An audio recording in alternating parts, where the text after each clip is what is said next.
Hijau, bincang-bincang lingkungan hidup Jawa Timur. Syukur alhamdulillah kehadirat Allah Subhanahu wa taala masih dalam semangat Hari Kebangkitan Nasional. Dinas Lingkungan Hidup Provinsi Jawa Timur telah melahirkan podcast Bilik Hijau, Bincang Lingkungan Hidup Jawa Timur, yang diharapkan dapat menjadi media informasi, edukasi bagi para pelaku usaha maupun masyarakat pada umumnya tentang program-program pembangunan di daerah Jawa Timur, juga isu-isu aktual, informasi-informasi yang sekiranya dibutuhkan oleh masyarakat tentang pengelolaan lingkungan hidup. Dan pada kesempatan kali ini, di tengah-tengah kita telah hadir dua narasumber dari ahli-ahli penyuluh di Dinas Lingkungan Hidup ini. Yang pertama, Pak Idam Arif, beliau adalah pejabat fungsional ahli madya penyuluh lingkungan. Dan yang kedua adalah Mbak Mita Triani, ini beliau juga penyuluh lingkungan hidup, ahli budaya. Pak Idam, Mbak Mita, ini kan saat ini banyak isu-isu lingkungan yang menjadi perlu perhatian kita. Banyak sekali tumpukan sampah yang hampir penuh. Nah, ini atau mungkin baru kemarin juga ada ikan mati itu di PT Share itu di kawasan itu. Nah, sekarang peran apa sih yang bisa kita lakukan untuk memberikan edukasi kepada masyarakat? Baik, terima kasih Ibu Nurul. Pertama-tama saya sampaikan bahwa saya belum ahli Bu Nurul di sini. Kita juga masih belajar, terus belajar supaya kita menjadi lebih baik lagi. Baik, pandangan saya terkait dengan isu lingkungan pada saat ini memang sangat kompleks, Ibu. Enggak cuma hanya di yang telah Ibu sampaikan tadi seperti isu pengelolaan sampah, mungkin TPA yang penuh gitu ya. Tetapi lebih banyak lagi. Misalnya seperti pencemaran udara, baik itu yang sumber dari pencemar bergerak maupun tidak bergerak, itu emisi yang berasal dari kendaraan, kemudian dari sumber yang tidak bergerak seperti pabrik dan lain sebagainya. Kemudian pencemaran air baik itu dari polutan dari domestik maupun dari industri, kemudian pencemaran tanah, kemudian juga isu kebakaran hutan dan lahan, kemudian isu kerusakan lahan dan pesisir, alih fungsi lahan dan lain sebagainya. Jadi memang sangat kompleks, Ibu. Memang itu tusi kita di Dinas Lingkungan Hidup Provinsi Jawa Timur, bagaimana cara mengatasinya, mulai dari upaya yang pertama itu preventif, jika memang itu upaya yang paling utama itu preventif, pencegahan, kemudian ketika terjadi kita lakukan pengendalian gitu, kemudian kita lakukan upaya terakhir yaitu recovery seperti itu. Kira-kira apa sih yang mungkin barangkali bisa kita lakukan untuk memberikan pendidikan dari dini gitu ya, supaya hal-hal yang terjadi saat ini mungkin bisa diminimalisir seperti itu. Sepertinya banyak ya upaya-upaya pemerintah yang sudah kita lakukan, termasuk kebetulan ada di bidang satu, itu ada program pendidikan untuk dari dini. Ya. Itu gimana, mohon disampaikan. Jadi begini Bu, pertama kita ada pijakan hukum menurut Undang-Undang Dasar pasal 70 pasal 28H ayat 1 Undang-Undang Dasar 45 menentukan bahwa masyarakat itu berhak untuk mendapat lingkungan hidup yang baik dan sehat. Dari proses baik dan sehat tadi diterjemahkan di Undang-Undang 32 2009 tentang perlindungan dan pengelolaan lingkungan hidup, khususnya pasal 70 ayat 1, di mana masyarakat memiliki hak dan kesempatan yang sama dan seluas-luasnya untuk berperan aktif dalam perlindungan dan pengelolaan lingkungan hidup. Dari itu semua, lanjutannya pasal 3 menunjukkan bahwa tujuan daripada proses partisipasi masyarakat tadi, 1, meningkatkan kepedulian, 2, meningkatkan kemandirian, 3, menumbuh kembangkan kemampuan kepelaporan, 4, menumbuh kembangkan ketanggap segeraan bencana, kemudian yang kelima adalah mengembangkan dan menjaga budaya dan kearifan lokal. Nah, itu semua itu merupakan amanat kewajiban kita untuk melakukan bagaimana kita memberikan pendidikan karakter lingkungan terhadap masyarakat. Dan itu saya pikir tidak hanya tugas pemerintah, ada juga tugas masyarakat dalam hal proses pengembangan itu tadi. Jadi itu Bu, mungkin sementara. Tadi Pak Idam sudah menyampaikan banyak sekali ya sebetulnya regulasi-regulasi yang mengatur terkait bagaimana mengelola sampah yang baik, bagaimana mengelola air, udara yang baik. Apakah dengan banyak sekali aturan-aturan yang mengatur itu sudah bisa menjamin kondisi lingkungan kita menjadi baik? Ya, memang bicara tentang aturan itu memang ada beberapa hal yang harus kita terus sosialisasikan. Sebagaimana kita maklumin bersama bahwa berdasarkan survei dari Kementerian Lingkungan Hidup dan Kehutanan bahwa indeks peduli lingkungan hidup di Indonesia ini secara umum memang masih rendah. Jadi punya takaran 0,57. Itu sebenarnya grade Bu, jadi tingkatan. Apabila dia 0,5 ke bawah itu dianggap cukup rendah, sangat rendah sekali. Apabila dia 0,5 sampai 6 itu katakan rendah. Nah, kita posisi di situ di Indonesia itu khusus untuk di Jawa Timur memang tidak jauh beda dengan kondisi secara nasional begitu. Jadi malah survei terbaru itu menunjukkan bahwa kondisinya memang lebih baik gitu dibandingkan dengan nasional 0,7 dan Jawa Timur 0,8. Jadi posisinya masih rendah juga tingkat kepeduliannya begitu. Nah, sebagaimana kita maklumin bersama bahwa pencemaran lingkungan air khususnya itu domestik mendominasi. Surabaya, jadi kali Surabaya, kali Brantas misalkan itu 60% itu pencemaran domestik. Sehingga dari situ maka karena bicara masyarakat maka butuh pendidikan mereka agar sadar untuk ikut serta peduli. Tidak hanya peduli, saya pikir ikut serta bagaimana kita saling bergandeng tangan untuk meningkatkan kualitas lingkungan di Jawa Timur ini begitu. Dan khususnya lebih khusus lagi ke air, udara. Oleh karena itu makanya ada berbagai program ini. Di antaranya akhirnya kita masuk kepada sekolah untuk bagaimana pendidikan itu secara dini, masyarakat secara dini paham tentang kondisi lingkungan hidup, paham tentang bagaimana lingkungan sekitarnya sehingga mereka peduli. Dari proses peduli tadi mereka paham, dari proses paham tadi sehingga akhirnya mereka ikut melakukan. Setelah mereka ikut melakukan, maka saya yakin akan menimbulkan akan menimbulkan budaya untuk bergerak selalu begitu. Ketika dia melihat sampah yang bukan pada tempatnya, langsung bereaksi karena mereka sudah ada budaya. Harapannya begitu. Apakah ada regulasi atau amanah dari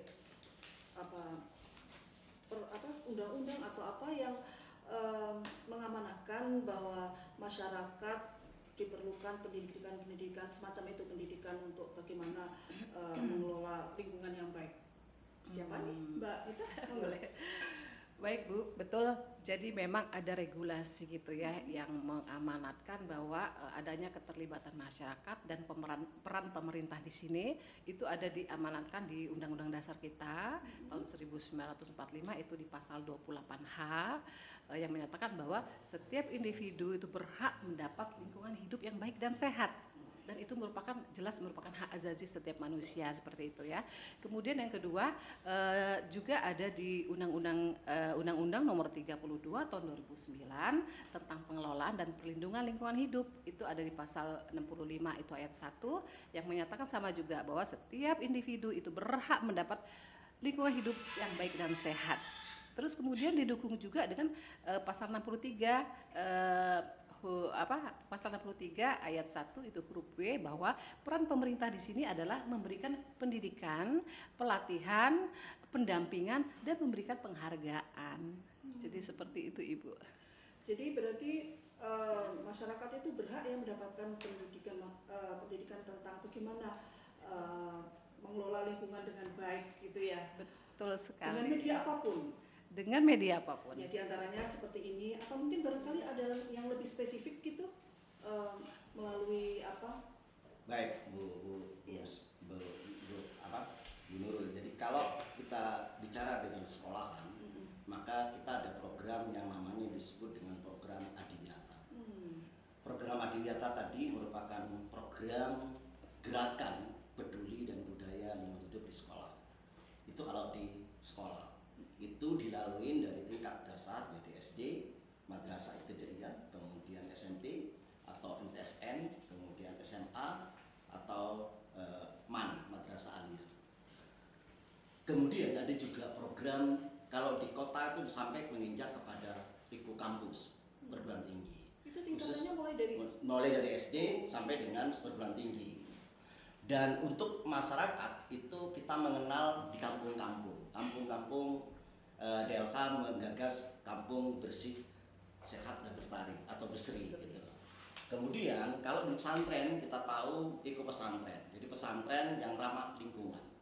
Kemudian kalau misalkan ada hero, ada semacam tokoh-tokoh masyarakat untuk melakukan proses pelestarian, proses pemanfaatan lingkungan, maka kita kenal Kalpataru. Ada macam-macam proses untuk sehingga harapannya dari itu semua bagaimana menimbulkan kepekaan sosial terhadap lingkungan hidup, sehingga harapannya juga akan meningkatkan budaya bahwa ini merupakan tanggung jawab kita bersama dan mari kita lakukan secara bersama. Dan saya pikir begitu, Bu. Kira-kira bagaimana respon dari sekolah-sekolah itu terkait program-program tersebut?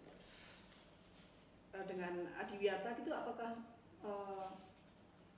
perkembangannya seperti apa? Maksudnya respon dari sekolah-sekolah tersebut dalam Oke, baik Ibu, terima kasih. Mungkin saya tambahkan sedikit yang disampaikan Pak Idham tadi, bahwa memang banyak program dari Dinas Lingkungan Hidup Provinsi Jawa Timur terkait dengan kepedulian atau perubahan perilaku menjadi ramah lingkungan gitu, yang tadi sudah disampaikan Eko Pesantren, kemudian Adiwiyata, kemudian Kalpataru. Juga kita ada yang namanya Saka Kalpataru. Saka Kalpataru ini artinya kita adanya kerjasama antara Kementerian Lingkungan Hidup dengan Kuartir Nasional itu kepramukaan terkait dengan pembinaan kepada Satuan Karya Saka Kalpataru gitu ya, dengan isu-isu lingkungan seperti pengelolaan sampah 3R, kemudian keanekaragaman hayati dan pengelola perubahan iklim.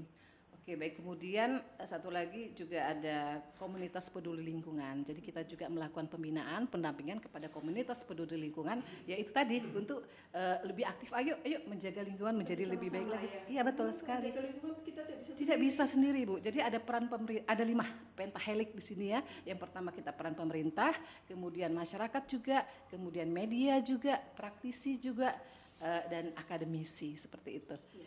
Saya masih penasaran dengan tadi yang Adiwiyata tadi ya. Itu tingkatannya ada berapa sih gitu? Tadi kan mulai dari SD, kemudian ada SMP juga dan SMA gitu ya. Terus mungkin barangkali apa sih yang mungkin barangkali bisa disampaikan kepada pemirsa, para sahabat hijau di sana, untuk menuju ke tahap ini apa sih syarat-syaratnya sehingga mereka mungkin barangkali bisa memperbaiki diri seperti apa gitu. Oke. Pertama mungkin saya perlu menjelaskan dulu Ibu bahwa sejarah gitu ya, sejarah pendidikan lingkungan hidup di Indonesia itu udah relatif cukup lama menurut saya. Sejak tahun 1975 itu sudah ada. Mulainya dari mana? Itu tercetusnya pertama kali pendidikan lingkungan hidup di Indonesia itu dari IKIP Jakarta. IKIP Jakarta, kemudian 9 tahun kemudian pada tahun 1984 itu Dirjen Dikdasmen gitu, Dirjen Pendidikan Dasar dan Menengah itu mengamanatkan bahwa pendidikan lingkungan hidup itu terintegrasi dalam setiap mata ajar di sekolah melalui kurikulum tahun 84. Kemudian tahun 96 lagi, nah itu mulai adanya kerjasama MOU antara KLH pada waktu itu, Kementerian Lingkungan Hidup dan Depdiknas. Nah, kemudian pada tahun 2005, nah inilah tonggak awal mulanya program Adiwiyata. tahun 2005. Kemudian tahun 2009 mulai ada Permen LH terkait nomor 2 itu kalau nggak salah nomor 2 tahun 2009 tentang pedoman pelaksanaan adiwiyata. Diperbarui lagi tahun 2013 itu nomor 5 Permen LHK nomor 5 tahun 2013 tentang pedoman pelaksanaan adiwiyata, dan peraturan yang termutakhir pada saat ini yaitu Permen LHK nomor 52 tahun 2019 tentang gerakan peduli dan berbudaya lingkungan hidup di sekolah, serta Permen LHK nomor 53 tahun 2019 tentang penghargaan adiwiyata. Kemudian terkait jenjang, Ibu tadi mengatakan bahwa jenjang itu betul, memang ada jenjangnya.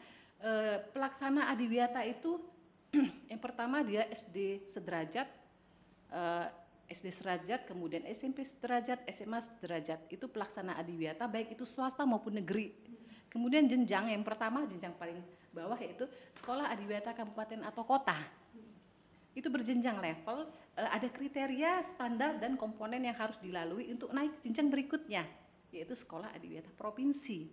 Dengan ada nilai minimal gitu, kalau kabupaten dia 70, kemudian naik ke provinsi dia harus mencapai 80, baru naik provinsi. Kemudian level selanjutnya sekolah adiwiyata nasional dengan nilai yang didapatkan itu 90 dengan adanya standar kriteria dan komponen gitu.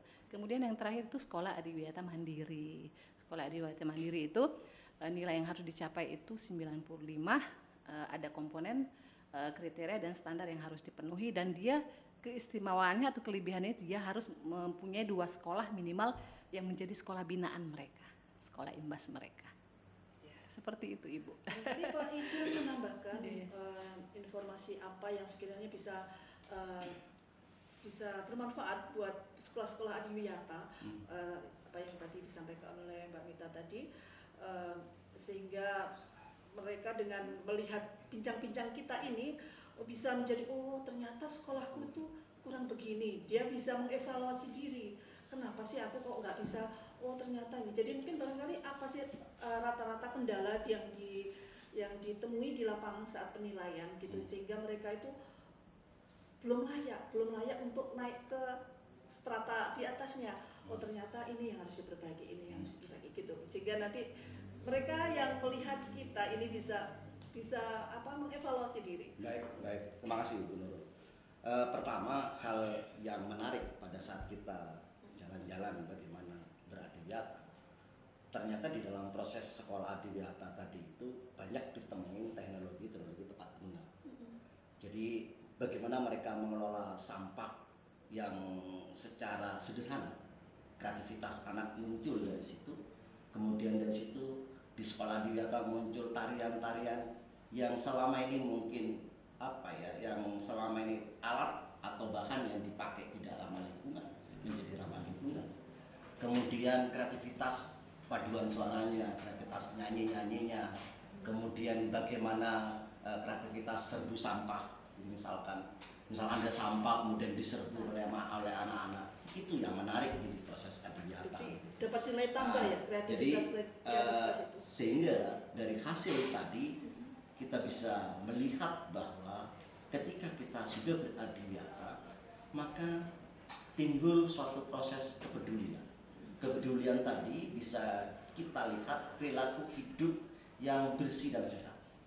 Kemudian perilaku 3R, membuang sampah pada tempatnya.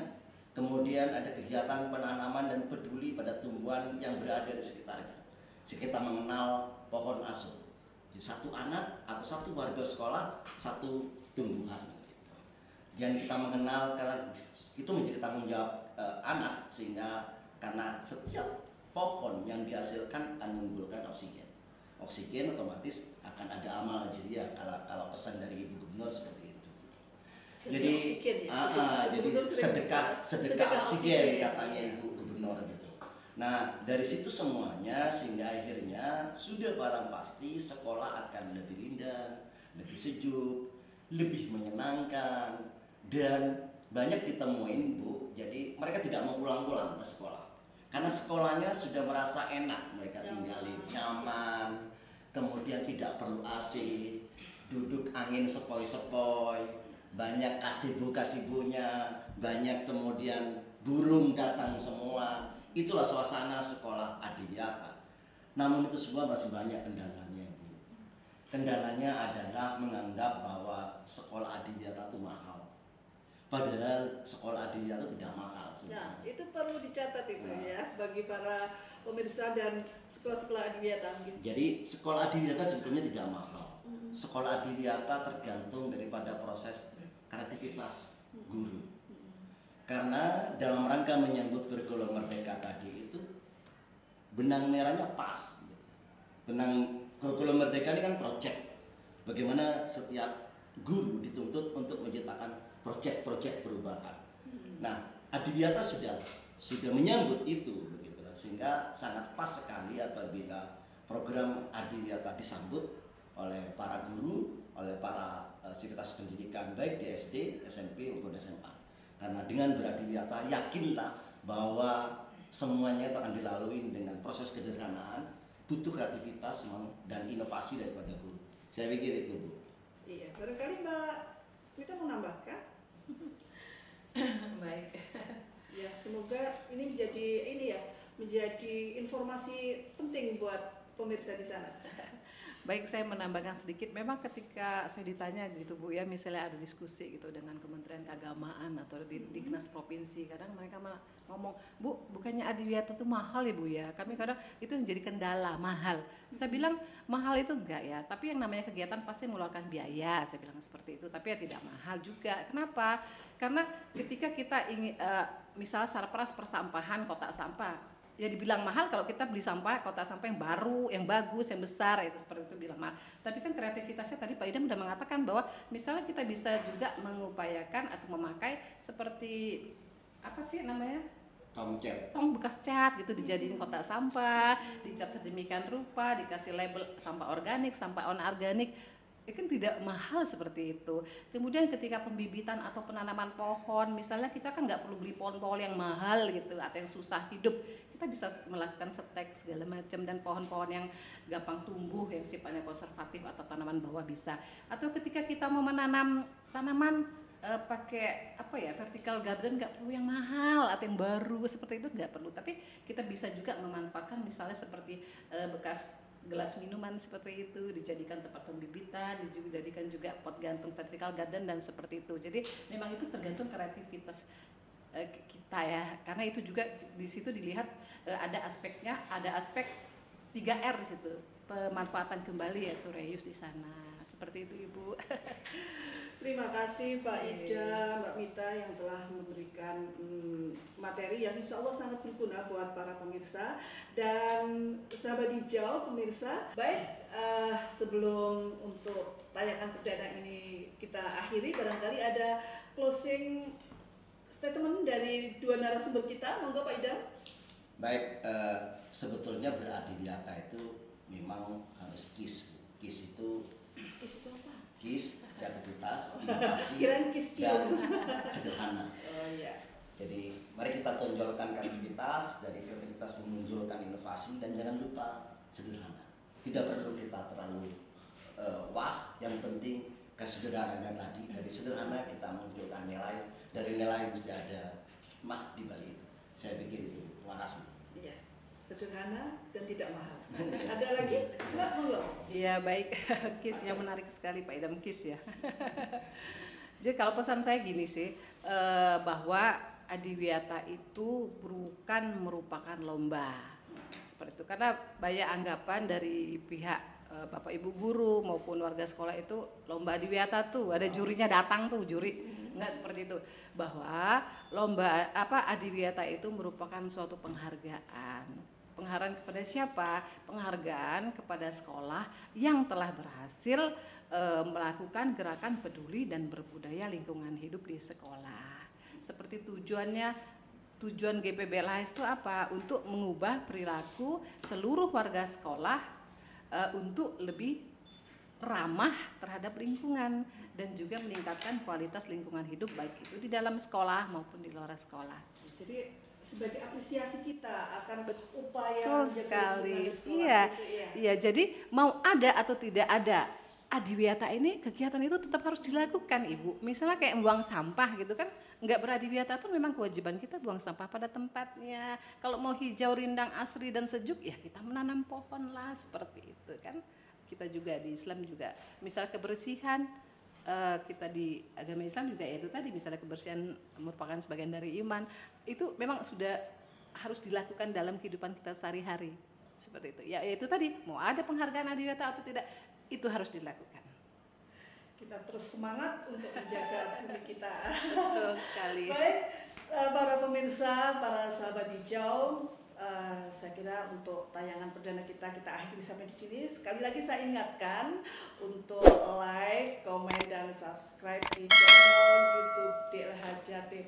Salam bumi Pasti lestari. Terima kasih. Wassalamualaikum warahmatullahi wabarakatuh.